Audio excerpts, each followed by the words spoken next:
Leo tutaangalia gharama ya kubeba ndoto zako. Gharama ya kubeba ndoto zako. Watu wengi wameshindwa kufikia ndoto zao za maisha kwa sababu wameshindwa kubeba ndoto zao. Wakati ukiwa umebeba ndoto yenye maana, yenye faida katika maisha yako, ina gharama.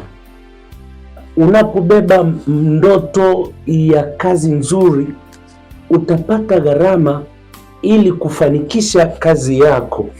Unapobeba ndoto ya mafanikio kazini, unapitia changamoto, unapitia gharama ili kuweza kutimiza ndoto zako.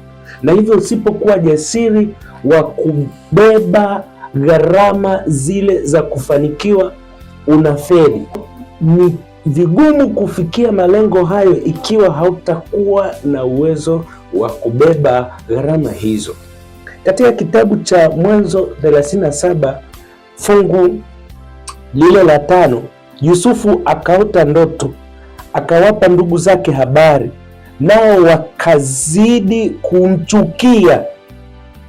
Wakati Yusufu amebeba ndoto za maisha na akawapasha habari ndugu zake, maana aliwaamini, wakazidi kumchukia. Sasa gharama ya kwanza ambayo mtu mwenye kubeba ndoto anaichukua katika maisha yake ni chuki. Huwezi ukawa na ndoto kwa ajili ya mafanikio ya kiroho, kwa ajili ya mafanikio ya kiuchumi, kwa ajili ya mafanikio ya kimaisha, alafu ukawa na ndugu wakakupenda. Ni mara chache sana. Kwa unapokuwa na ndoto zako katika maisha, kuchukiwa ni hali ya kawaida, maana haujaanza kuchukiwa wewe.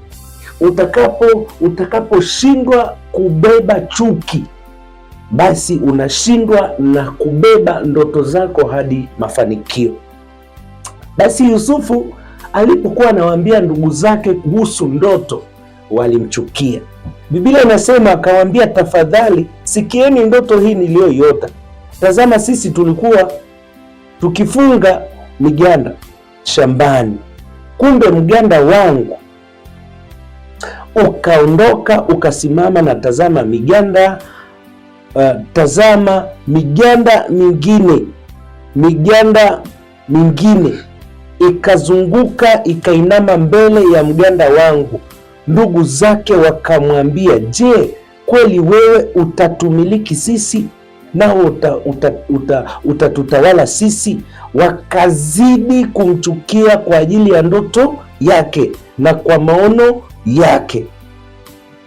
Akaota tena ndoto nyingine, akawaambia ndugu zake, akasema, angalieni, nimeota ndoto nyingine, na tazama jua na mwezi na nyota 11 zikiniinamia.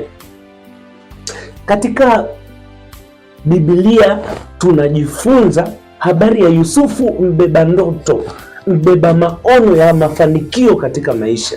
Jambo la kwanza analokumbana nalo ni chuki kwa ndugu zake, kwa rafiki zake wa karibu, kwa ndugu zake wa karibu, kwa watu wanaomzunguka. Wapo watu leo wamebeba maono, wamebeba njozi za mafanikio katika maisha, na hivyo wamezungukwa na chuki. Ndio maana utaona kwamba unapofanikiwa kazini, unapopandishwa cheo, chuki zinazidi. Unapofanikiwa katika huduma, chuki zinazidi. Unapofanikiwa katika masomo, chuki zinazidi. Unapofanikiwa katika biashara, chuki zinazidi. Ukihitaji kufeli na kushindwa, kwepa chuki, hautaweza kusonga mbele. Lakini jambo lingine tunalojifunza hapa, si vyema kusema ndoto zako kwa watu, maana watu si wema. Ikiwa Yusufu alisema ndoto zake kwa ndugu zake, na wao wakawa ni chachu ya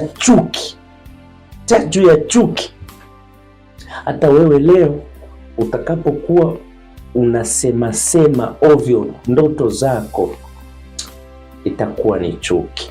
Si vizuri kusema ndoto zako. Rafiki yangu, Wakati mwingine pia tumedharau ndoto. Ndoto si jambo la kudharau, maana Yusufu alikuwa anaota ndoto, lakini ilikuwa ni uhalisia wa maisha yake ya baadaye.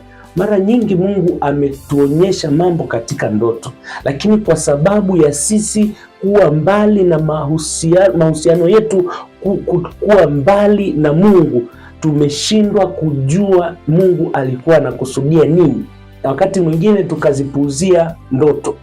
Wakati mwingine kwa sababu ya tabu na dhiki za maisha tumeota ndoto na hazikuwa na maana. Wakati mwingine ndoto zimekuwa za maana na hatukufuatilia.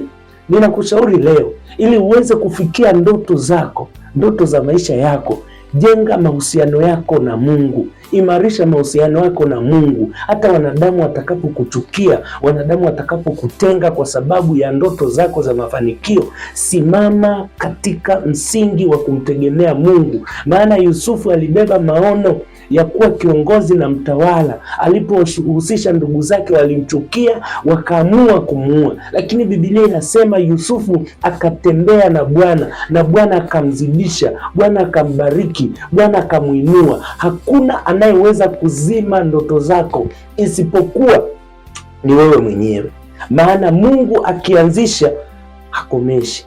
Mungu amekupatia mamlaka na uwezo mahali popote ulipo. Ikiwa uko kwenye biashara, umebeba maono ya biashara yako. Ikiwa uko kwenye kazi, umebeba maono ya biashara ya kazi yako. Ikiwa uko kwenye masomo, umebeba maono ya masomo yako. Mungu amekutwika maono ya masomo yako. Simamia ndoto zako kwa kumtegemea Bwana. Usisikilize wanadamu wanasema nini, usisikilize bosi anasema nini, usisikilize ndugu anasema nini. Sikiliza Mungu anasema nini kuhusiana na ndoto zako, na utafanikiwa. Nikutakie baraka za Bwana unapoamua kupambania ndoto zako. Kubeba ndoto zenye faida kuna gharama, maana Yusufu alibeba gharama ya kuchukiwa. Yusufu alibeba gharama ya kuuzwa. Yusufu alibeba gharama ya kukaa gerezani.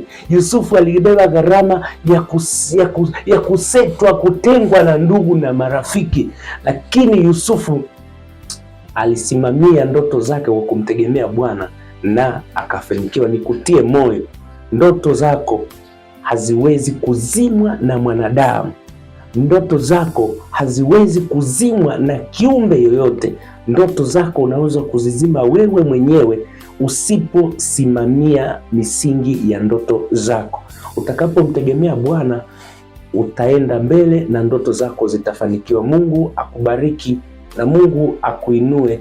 Ninataka nikukumbushe kwamba kila pando lililopandwa na Mungu linapaliliwa na Mungu, si na mwanadamu, na kila pando lililopandwa na Mungu haliwezi kung'olewa na mwanadamu. Mizizi iliyojikita katika ardhi bora ambayo ni ardhi yenye rutuba haiwezi kukosa chakula kwa ajili ya mumea.